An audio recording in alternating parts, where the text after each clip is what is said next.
Mans vārds ir Juris Vanaks. Strādāju uzņēmumā Latraps Tehnika. Šodien, saulainā pavasara dienā, esam šeit, Zemgalē, Elejā, uz Latraps izmēģinājumu laukiem sējam zirņus. Šodien zirņus mēs sēsim ar Vācijā ražotu Kokerling Pitu sēmašīnu.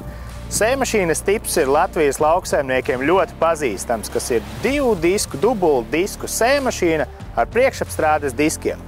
Palūkosim, no kā šī sēmašīna sastāv.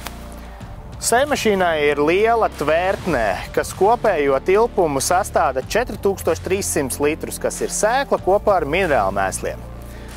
Tad mēs redzam, no priekšpusē ir divas rindas ar priekšapstrādes diskiem, kas ļoti labi uzirdina augsni. Pēc divām disku rindām mēs redzam disku sekciju, ar kuru tiek iestrādāti minerālu mēsli. Šai sēmašīnai tas notiek rindstarpās, nevis katrā sējas rindiņā, bet starp tām.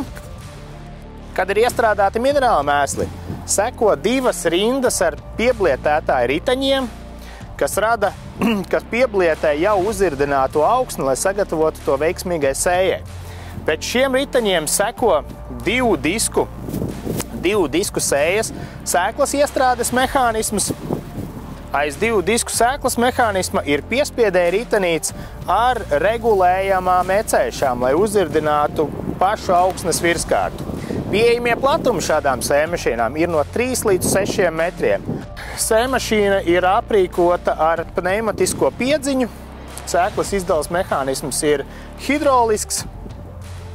Tas tā kā būtu viss par šīs sēmašīnas uzbūvi.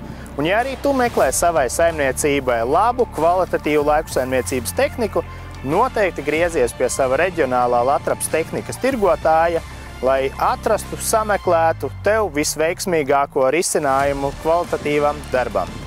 Paldies!